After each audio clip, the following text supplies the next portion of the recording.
Alright guys, welcome back. Just a real quick intro for this one. In this video, I'm going to show you guys how I made this spinning rod. This is a 36-inch medium heavy. This is one of my lake trout rods. And I'm just going to show you guys how I put this together. I've already done two comprehensive videos. One was just under an hour. It was like 53 minutes. And the other one was 33. And this one's all clipped up. It's right around 10.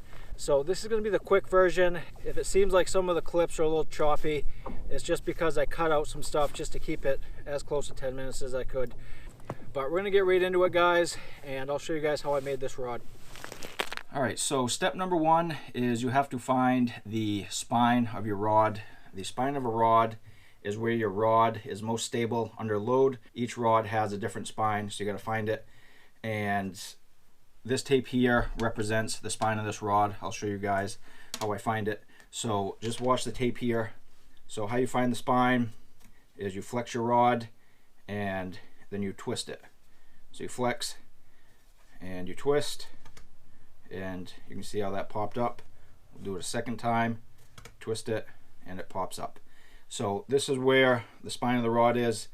I'm going to be doing a spinning rod, so my guides are going to be going on this face of the blank, orienting where this tape is. If you were building a bait casting rod like this one here, the guides would go on the back side of the blank. Next thing we're going to work on is the reel seat. As you can see, there's a ton of space between the reel seat and this aluminum tube. I'm going to bore this arbor out so this tube will fit in the arbor, and then the arbor will fit into the reel seat. And you always want to check your reel seats. You guys probably can't see in there, but there is minimal grooves inside of this for the epoxy to grab. So what I'm going to do is just score some lines in there just to give that epoxy something to grab onto. And now we're going to take our reamer and we're going to ream this out nice and easy so it's nice and uniform. And you can see that this arbor is going to take up most of that reel seat. Now we're ready to rod paste our components on. I'm going to be using this Pro Paste.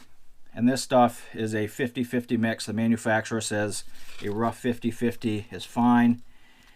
And this is a part A and part B. And now we're just going to mix this stuff thoroughly. There's plenty of working time. This stuff sets up in a couple hours. So you have plenty of working time. You just got to make sure this is mixed thoroughly. And this is a piece of duct tape that I'm using as an arbor for this rear grip. So this rear grip will fit on there nice and snug, so it won't fall off. And now we're going to get some epoxy on. What I do is just plunge this back and forth so it pulls that epoxy in. And once you're confident you have enough in there, you want to squeegee this excess off. Now we're going to push our winding check up. And now we're going to clean up the excess with a spare rag and just a little bit of alcohol. And epoxy's going on. Reel seat's going down. And we're going to spin and plunge this as we go. Scrape off the excess. And same thing, just going to clean with a rag. And now what we're going to do is we're getting ready to put the reel seat on. This part's very important to scuff up your tube. You don't want your reel seat to spin. And epoxy goes on first. Now the arbor is going to drop onto that. And that's a perfect fit. That's nice and snug. And we're going to get a little more epoxy on the arbor. Now we're going to drop the reel seat on.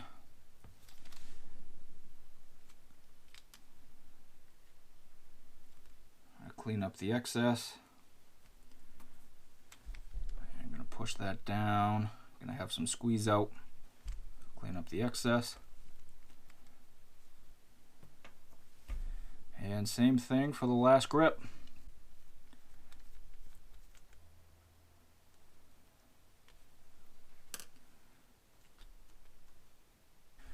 Alright, our handle is all nice and tidy. So now we're going to get our rod blank into the aluminum tube. I'm just going to take this stainless steel wire and scuff up the aluminum just to give the epoxy something to grab onto. And same with the rod blank here. These rod blanks are super smooth. So I'm just gonna scuff up this rod blank just to give the epoxy something to grab to.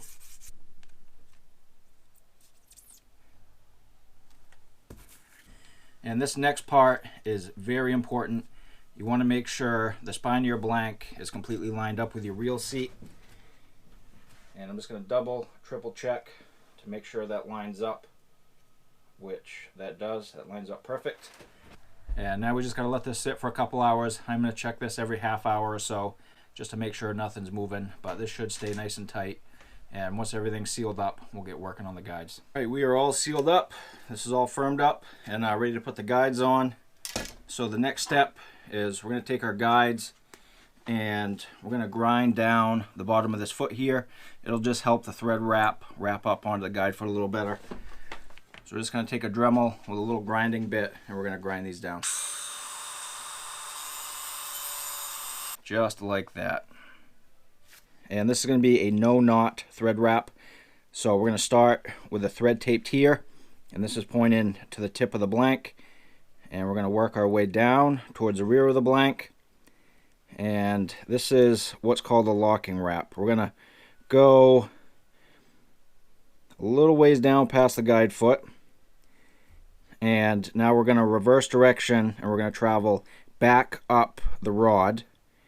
And you can see right here I'm going to overlap my tag end, and this is what's going to lock that wrap in. And I wrapped over it again, and now we're traveling back up towards the tip of the rod. And now we're traveling up the guide foot. It should travel up nice and easy if you ground it down enough. Now we're going to trim the tag end. I got a sharp razor blade. I'm going to trim that. Take the tape off because we have enough thread to hold the guide on. Now we're going to continue the rest of the way up. Now we're going to save about 5 to 8 wraps because we're going to finish with a locking wrap. I'll show you guys how to do that. And we're just going to take a spare piece of thread. We're going to make a loop out of this. We're going to point the loop towards the tip of the rod. We're going to get this loop so it goes between the thread and the rod itself. And we're going to wrap on top of that loop. 5 to 8 wraps. I prefer 8 myself. So now I'm going to block the threads with my finger. I'm going to cut with my razor blade. Now I'm going to take the tag end of the thread wrap. We're going to go through that loop that we made.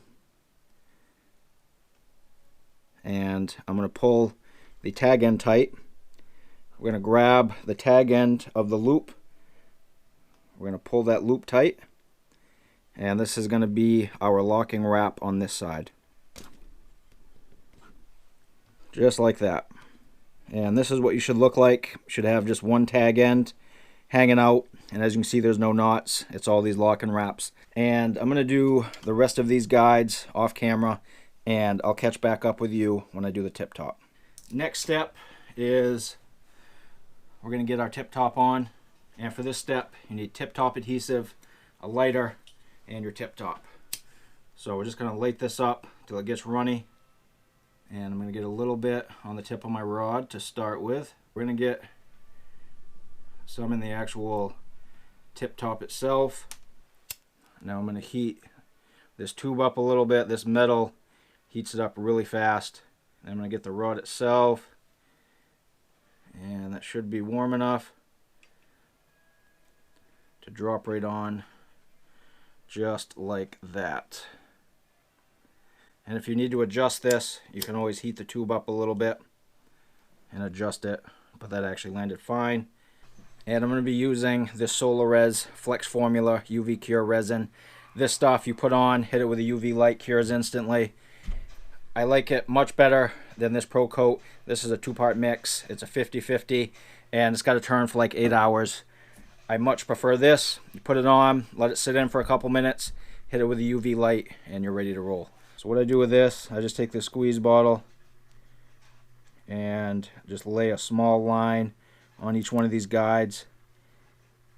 And then I come in with a little cheap craft brush and just spread it around.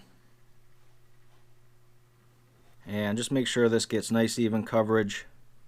So these have been free spinning for about 10 minutes. They all look nice and level, all nice and even. I don't see any bubbles. And we're going to cure this epoxy. Just going to run this light back and forth. This is going to be like an initial cure. And then what I'll do is go in and hold it for like a minute or two per guide. Then I'll bring it out in the sun for its final cure. Just like that. Seconds in, it's already hard to touch.